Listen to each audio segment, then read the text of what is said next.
Hello everyone, today we are going to discuss very important section of history is called modern history. Modern history आधुनिक भारत की शुरुआत कहाँ से होती है, इसके क्या क्या टॉपिक्स हैं, आज हम उन पर बात करने वाले हैं। तो चलिए शुरू करते हैं शुरुआत से। और शुरुआत जो होती है हिस्ट्री के कैटेगराइजेशन से। हिस्ट्री का कैटेगराइजेशन हमने 3 भाग में किया है, ancient, medieval and modern.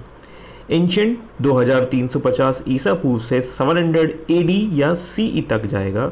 Medieval जो है वो 700 से 17 तक जाता है और आधुनिक वाला जो है सेक्शन वो 1700 एडी से 1947 तक रहता है। 1947 तक ही क्यों? 1947 की जो बात की घटना है वो आइदर इकोनॉमिक्स में कवर की जाती हैं या आपके पॉलिटी में, जैसे संविधान का बनने का क्रम, या हम कह सकते हैं पंचवर्षीय योजनाओं को कैसे अडॉप्ट लिया गया। तो all these topic related to either polity और इकोनॉमिक्स। अब ये जो कैटेगराइजेशन है ये मोटे तौर पर है और इसको केवल समझने के पॉइंट ऑफ व्यू से किया गया। हालांकि पढ़ना एंशिएंट भी होता है, मिडाइवल भी होता है और मॉडर्न भी होता है, लेकिन हमने समझने के पॉइंट ऑफ व्यू से उसको 3 भाग में कैटेगराइज किया है। तो 1700 के आसपास इसकी शुरुआत होती है, लेकिन वास्तव में मॉडर्न एज की जो शुरुआत होती है वो यूरोपियंस कंपनी के आगमन के साथ होती है। Advent of European companies, that means these are the companies they are coming for the trading purpose in India। ये व्यापार करने के लिए आती हैं और इनमें सबसे पहले जो क्रम आता है वो पोर्चुगीज़ का होता है। पोर्चुगीज़ इंडिया में व्यापार करने के पॉइंट ऑफ व्यू से आते हैं। 1498 में आपने वास्को डी गामा का नाम जरूर सुना होगा। इसी क्रम में आगे बढ़ते हैं डच, और डच के बाद आने वाले हैं ब्रिटिशर्स। इसके बाद क्रम में डेनिश या डेनमार्क से आने वाले और फ्रांसीसी, last but not the least. तो all these Europeans companies are coming for the trading purpose, लेकिन इनमें से एक कंपनी जो होगी वो क्या करेगी, इन सारी कंपनियों पर विजय प्राप्त करेगी और खुद की सत्ता स्थापित करने की कोशिश करेगी। नाम तो सुना ही होगा, अंग्रेज, British. And British going to stabilise empire in India, और वो अपना एम्पायर किस क्रम में विस्थापित करते हैं अब हम उस पर बात करने वाले हैं। That means this is our next topic in the modern history. ये हमारा अगला टॉपिक होगा, expansion of British India, Bharat में ब्रिटिश साम्राज्य का विस्तार। अब ब्रिटिश साम्राज्य का जो विस्तार होता है वो 2 क्रम में होगा, और 2 क्रम में हम देखेंगे तो पहला तो यूरोपियन होता है। अब यूरोपियंस और दूसरा इंडियंस, मतलब अभी जो कंपनियां आपने देखी हैं ब्रिटिशर्स उनको भी हराने का काम करेंगे। दूसरा इंटरनल, मतलब जो इंडियन किंग्स हैं उनसे भी चैलेंज लेंगे और उन दोनों को हराने के बाद ही अपने साम्राज्य का विस्तार करने वाले हैं। तो यूरोपियंस कंपनी में हम देखते हैं मेनली जो चिंटू पिंटू टाइप से कंपनी है वो तो ऑलरेडी खत्म हो जाएंगी, लेकिन जो मेन कंपनीज हैं जैसे पोर्चुगीज जो सबसे पहले आते हैं, जो ऑलरेडी स्टेबलाइज हैं, उनको अंग्रेज किस तरीके से डिफीट करते हैं वो हम देखेंगे। इसके बाद डच को हराएंगे और उसके बाद फ्रांसीसी जो कंपनी है, फ्रेंच, वहाँ को। तो पोर्चुगीज को हराने के लिए they are fighting for the battle of Swally. 1612 में बैटल ऑफ स्वाली होगा और स्वाली के युद्ध के बाद पोर्चुगीज जो है वो खत्म हो जाएंगे। इसी प्रकार अंग्रेज डचों को हराने के लिए बेदरा का युद्ध लड़ते हैं और बेदरा के युद्ध 1759 के बाद डच खत्म हो जाते हैं। तो इस तरीके से आप देख रहे हैं Britishers is going to expand his empire in India while defeating Europeans company, 1 by 1 एक को हराते हुए। और इसी क्रम में अगला आएगा फ्रांसीसी या फ्रेंच, और फ्रेंच को हराने के लिए दे विल फाइट 3 वॉर।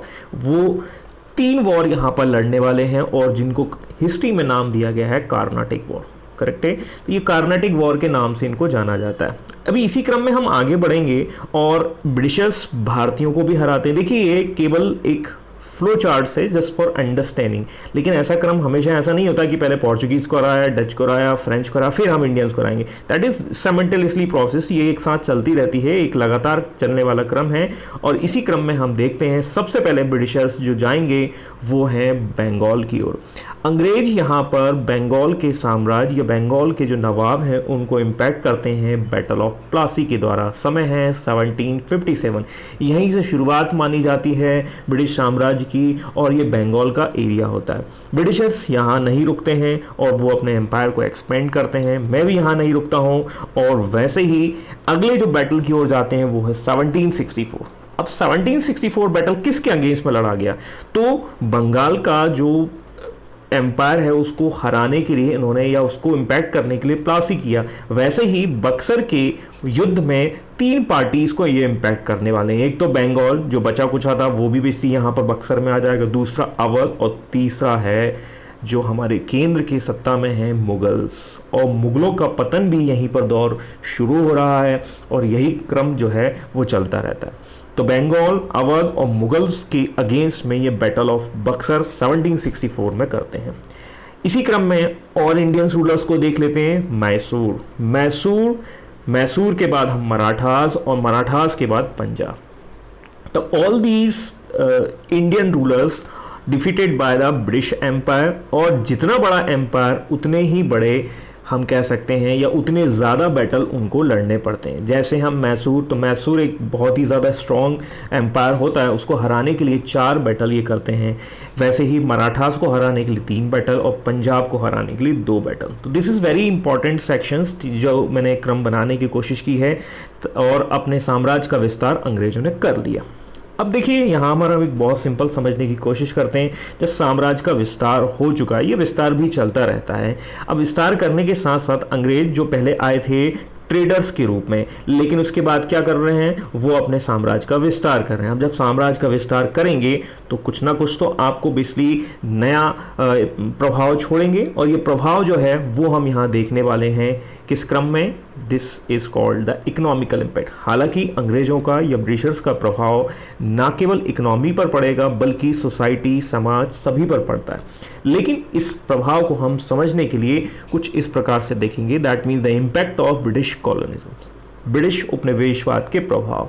तो इसको हम इस तरीके से कैटेगराइज करेंगे। अब देखिए इसको समझने के लिए हम थोड़ा क्रम इस तरीके से देख लेते हैं कि मार्केट में जैसे जियो एक कंपनी थी, उसके पहले मार्केट में बहुत सारी कंपनियां हुआ करती थी। BSNL, एयरटेल है, एयरटेल के बाद वोडाफोन था, और भी बहुत सारी कंपनी, वोडाफोन अभी भी है, आइडिया है। All these are companies are selling his SIM cards to the Indian subscriber. हम कह सकते हैं सभी को ये अपनी अपनी, लेकिन एक कंपनी आई जिसका नाम है जियो, और उस जियो ने क्या किया, सबको दन दनादन के साथ बाहर कर दिया। इसका मतलब ये कंपनी भी गई, ये BBC आपके उनके सब्सक्राइबर कम हुए, वोडाफोन, आइडिया मर्ज हो गए। तो ओवरऑल हम ऐसे कह सकते हैं कि जियो कंपनी ने सभी को इम्पैक्ट किया इकोनॉमिकल पॉइंट ऑफ व्यू। तो सेम वैसा ही इंडियन हिस्ट्री को या इंडियन सोसाइटी को इम्पैक्ट करने वाला है ये साम्राज्य, जिसको हम ब्रिटिश के नाम से जानते हैं। और ब्रिटिश कॉलोनिज्म्स का जो फेस है या उनकी जो कॉलोनीज बनेंगी, उसके क्रम को हम 3 भाग में डिवाइड करके देखते हैं। पहला तो एक ये है दैट इज कॉल्ड बेसिक व्यापारिक, ये मर्केंटाइल फेस होगा, और व्यापारिक फेस 1757 से 1813 तक चलेगी। अब अंग्रेज क्यों आए थे, अपना सामान बेचने या सामान को कम दाम में खरीद कर यूरोप के मार्केट में अधिक दाम में बेचने के लिए। तो इस तरीके से हम ये देखते हैं कि वो व्यापारिक के फॉर्म में आए थे। तो इस फेस में तो कंपनी क्या करती है, व्यापार करती है, ठीक है। सेकंड फेस में इंडस्ट्रियल फेस। अब इस फेस के दौरान इंग्लैंड में या ब्रिटेन में इंडस्ट्रियल फेस की शुरुआत हो चुकी है, जिसको हम औद्योगिक क्रांति कहते हैं। This is the topic related to the world history. Indian industrial revolutions के साथ ही कुछ नीति परिवर्तन करना पड़ता है ब्रिटिश एम्पायर को इंडिया के रिस्पेक्ट्स में। तो ये सेकंड फेज होता है। और उसके बाद हम देखते हैं फाइनेंशियल फेज या वित्तीय। जब इंडस्ट्रियल रिवॉल्यूशंस के फलस्वरूप ब्रिटेन का डेवलपमेंट हो चुका है और लोगों को अब निवेश करना है, तो निवेश कहाँ करना होगा, दैट मीन्स ठीक है इंडिया में करना होगा, क्योंकि निवेश उपनिवेश में किया जाए तो रिटर्न्स होंगे, और रिटर्न्स कहाँ किए जाएंगे, जहाँ ब्रिटिश का एम्पायर की कॉलोनी और जहाँ रिटर्न्स अच्छे आते हैं। और रिटर्न्स अच्छे कहाँ मिलेंगे, कॉलोनीज में मिलेंगे। तो ये फाइनेंशियल फेज में वहाँ निवेश का टाइम आता 1860 के बाद। तो इस 3 फेज के द्वारा वो आपको लूटने का प्रयास करेंगे। ये वैसे ही है जैसे जियो कंपनी ने शुरुआत में आपसे बोला कि हम आपको 1 महीने का डेटा फ्री देंगे, 1 महीने के बाद बोला 3 महीने का डेटा देंगे, 3 महीने के बाद उन्होंने बोला हम 6 महीने का डेटा फ्री में देंगे। उसके बाद धीरे से आपसे बोल दिया कि भैया आपको एक प्राइम मेंबरशिप लेनी होगी। अब धीरे धीरे आपको एडिक्शंस लगा दिया, आपको उसका आदी बना दिया। रोज़ आप 2 GB 3 GB डेटा खा रहे हैं। इसके बाद आपकी भूख बढ़ गई है, और भूख बढ़ने के दौरान ही इन्होंने कह दिया कि आपको क्या करना है, आपको रिचार्ज करना है। सेम कंपनी भी इस तरीके से कर रही है और अपनी पॉलिसीज में चेंज कर रही है। और ऐसे ही कुछ छोटे छोटे रिचार्ज लेके आती है ब्रिटिश कंपनी, जिसको हम लैंड रेवेन्यू पॉलिसीज़ के तहत कह सकते हैं। और लैंड रेवेन्यू पॉलिसीज़ में 3 रिचार्ज हम देखने वाले हैं, 3 सिस्टम देखने वाले हैं। The first system is called ज़मींदारी system, second is ryotwari system. ज़मींदारी system में ये होगा, छोटा सा मैं आपको इंट्रोडक्शन दे देता हूँ इसका, कि ज़मींदारी सिस्टम में इस तरीके से हम देखेंगे कि जो ब्रिटिशर्स हैं और ब्रिटिश के बीच में एक ज़मींदार होगा और ज़मींदार के नीचे एक फार्मर होगा।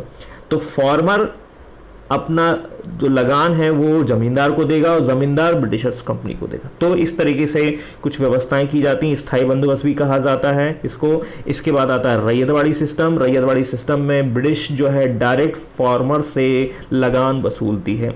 और इस क्रम में अगला आता है महालवाड़ी सिस्टम, जिसमें कुछ गांवों के समूह को मिलाकर एक लगान निर्धारित कर दिया जाता है। ओवरऑल ये केवल हमारे मेन टॉपिक्स हैं और ये छोटे छोटे रिचार्ज हैं। इन पॉलिसीज़ के द्वारा, इन फेज के द्वारा हम देखेंगे कि इंडियन सोसाइटी पर कितना ज़्यादा इम्पैक्ट पड़ने वाला है। दैट मीन्स, ठीक है, इकोनॉमिकल, सोशल, रिलीजियस सभी चीज़ों में प्रभाव देखने को मिलेगा, जैसा मैंने एक एग्जाम्पल के थ्रू जियो के रिस्पेक्ट में समझाया। अब कॉलोनीज़ पर जब प्रभाव हो चुका है तो कुछ प्रभाव जो है इंडिया में सोसाइटी में शिक्षा में भी होता है। और हमारे यहाँ के कुछ लोग जो हैं वो शिक्षित हो जाते हैं, शिक्षित हो गए और शिक्षा के द्वारा लोगों का विकास जब होता है और शिक्षा के बाद लोग सुधार की ओर जाएंगे, क्योंकि हमारे समाज में बहुत सारी बुराइयां हैं। एग्जाम्पल सती प्रथा।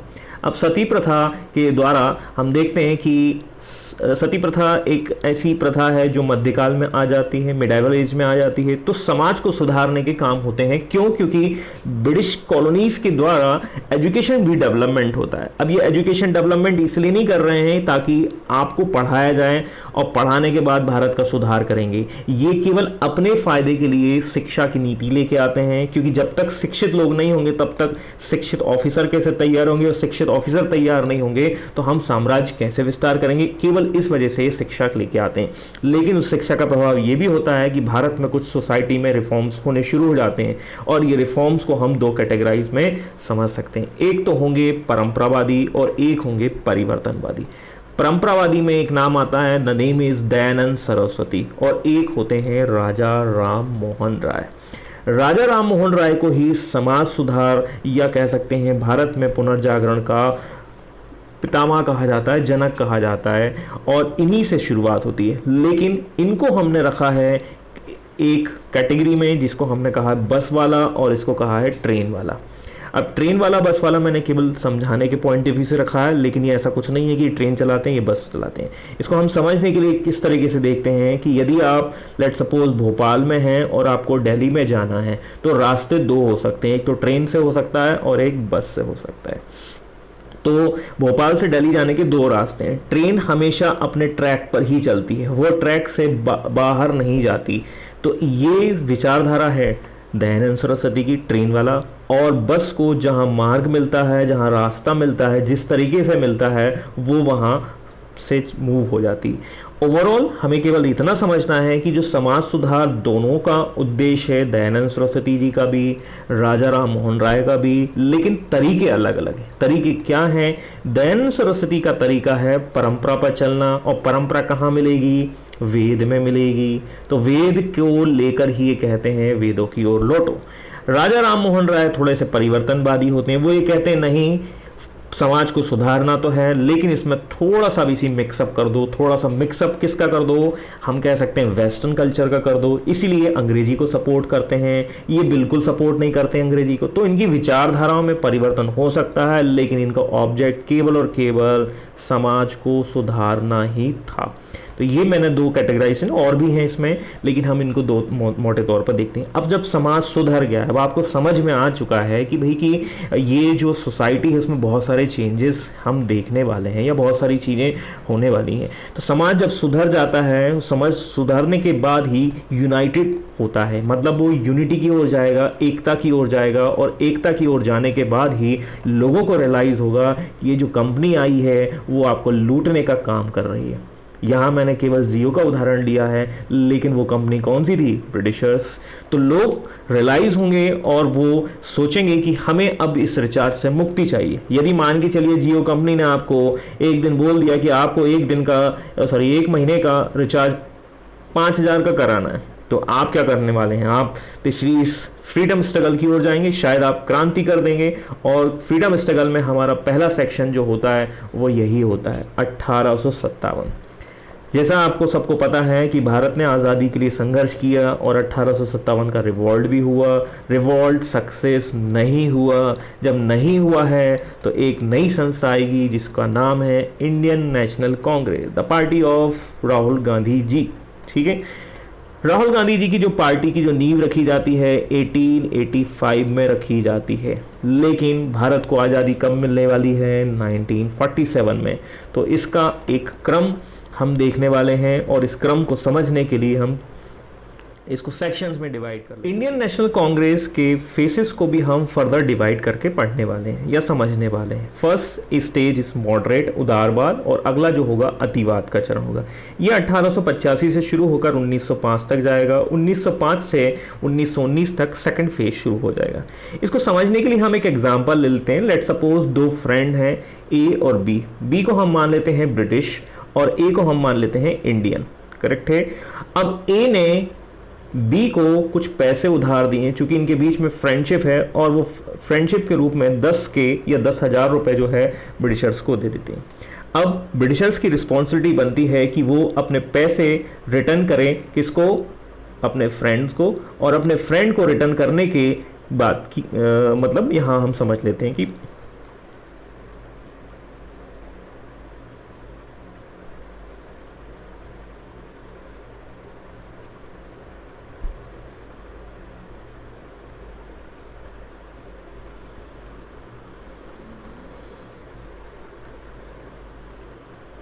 इंडियन नेशनल कांग्रेस के फेज को भी हम फर्दर डिवाइड करके समझने वाले हैं। और इसमें हम पहला देखेंगे उदारवाद का चरण, सेकंड जो होगा वो है अतिवाद का चरण या उग्रवाद का चरण। इसको समझने के लिए हम एक एग्जांपल ले लेते हैं। Let suppose there are the two friends. मान लीजिए कि दो फ्रेंड हैं, एक का नाम है ए और एक का नाम है बी। और बी को हम मान लेते हैं ब्रिटिशर्स हैं, और ब्रिटिशर्स ने 10,000 रुपये उधार लिए हैं, किससे? अपने फ्रेंड से जिसका नाम है ए या इंडियन हम कह सकते हैं। अब चूंकि ये फ्रेंड हैं तो ये फ्रेंडली बिहेवियर की तरह ए अपने पैसे वापस मांगेगा कि भाई हमारे पैसे आप वापस दीजिए। और पैसे वापस करने के लिए पहले आप अपने दोस्त से क्या कहेंगे कि भाई मेरे पैसे दे दीजिए। तो लिबरल तरीके से यहाँ पर इंडियंस के द्वारा अंग्रेजों से मांग की जाती है कि आप हमें हमारी आज़ादी दे दीजिए। उदारवाद में यही चलता है। ठीक है, दोस्ती यारी वाला कह सकते हैं। और बेसिकली नॉर्मल तरीके से आज़ादी मांगने की कोशिश की जाती है, या 10,000 रुपये मांगने की कोशिश की जाती है। लेकिन जैसे आप सबको पता है कि भाई आज़ादी तो 1947 में आती है, तो ये 10,000 रुपये नहीं मिलने वाले। अब एक दिन ये हुआ कि इन दो दोस्तों में से जिस दोस्त ने उधार लिए थे, मतलब बी ने, ये किसी मॉल में शॉपिंग करते हुए पकड़ा गया। और उसके हाथ में बहुत सारे बैग हैं और वो बैग से लग रहा है कि लगभग इन्होंने 1,00,000 रुपए शॉपिंग में निपटा दिए। अब आपको समझ में आ गया है कि 1,00,000 रुपए की शॉपिंग यहाँ कर दी है और ये हमारे 10,000 रुपये नहीं लौटा रहे हैं। अब आपको देखकर क्या होगा? आप इस चीज़ को समझकर, इस सिचुएशन को समझकर तुरंत आपके अंदर सन्नी देओल की आत्मा आ जाएगी। आप गुस्सा करने लगेंगे, आप एक्सट्रीम हो जाएंगे। और यही फेस आता है 1905 में। 1905 में ऐसा क्या होता है कि इंडियन नेशनल कांग्रेस को अपना फेस चेंज करना होता है। तो यहाँ पर हम देखते हैं सेपरेशन ऑफ बंगाल। बंगाल का विभाजन की घटना 1905 में होती है, जिसके फलस्वरूप कांग्रेस अपना फेस चेंज कर देती है, गुस्सा आ जाता है, उग्र हो जाते हैं और इस फेस को अतिवादी चरण कहा जाता है। कब तक चलेगा? 1919। आज़ादी मिली, 10,000 रुपये मिले? बिल्कुल नहीं मिले। तो जब पैसे नहीं मिले, आज़ादी नहीं मिले, तो अगले फेस की ओर जाएंगे ऑफ कोर्स। और यहाँ पर अगला जो फेस आएगा, this age is called Gandhi era, 1919 से 1947। अब इतना तो समझ में आ गया है कि गांधी जी ही वही हैं जो हमें आज़ादी दिलाने वाले हैं 1919 से 1947 के बीच में। ठीक है। अब गांधी जी के बारे में कहा जाए तो ये 1915 में लॉन्च हो चुके थे। लॉन्च का मतलब यहाँ पर ये है कि 1915 में इंडिया वापस आ चुके थे। कहाँ गए थे? साउथ अफ्रीका गए थे और वहाँ से इंडिया आ चुके थे। तो 1919 में क्यों आए सामने? 1915 से 4 साल क्या कर रहे थे? 15 से 19 के बीच में क्या कर रहे थे? तो 4 साल तक ये नेट प्रैक्टिस कर रहे थे और नेट प्रैक्टिस करने के बाद ये अपने वर्ल्ड कप खेलेंगे और ये वर्ल्ड कप 3 है। पहला इनका जो मूवमेंट है या पहला वर्ल्ड कप गांधी जी का वो है 1919 में। तो 1915 से 1919 तक के बीच में ही was busy in some kind of movement is called Champaran और खेड़ा मूवमेंट। बहुत सारे ऐसे मूवमेंट है, अहमदाबाद मूवमेंट, ये 2-3 मूवमेंट्स इनके द्वारा किए जाते हैं जो मेन आंदोलन या नेशनल लेवल की पॉलिटिक्स में आने के पहले होते हैं। तो नेट प्रैक्टिस हम ऐसे कह सकते हैं गांधी जी कर रहे थे। 1919 में इन्होंने पहला वर्ल्ड कप खेला, पहला मूवमेंट चलाया 1919, ना पैसे आए ना आज़ादी मिली। और इसके बाद 1929 1929 CDM मूवमेंट, सविनय अवज्ञा आंदोलन इनके द्वारा चलाया जाता है। चूँकि इस मूवमेंट में भी सक्सेस नहीं मिल पाती है, इसीलिए गांधी जी बोलते हैं कि अब तो करो या मरो, या अब डू और डाई की सिचुएशन आ गई है, तो let's initiate quit India movement by the करो एंड मरो। या कह सकते हैं कि भैया अब तो अंग्रेज तुमको छोड़ना ही पड़ेगा, आपको जब तो हमारे पैसे वापस ही करने होंगे। और 1942 में ही is going to launch Quit India movement, करो मरो का नारा दिया और फाइनली इसके 5 साल के बाद ही भारत को आज़ादी मिल जाती है 1947।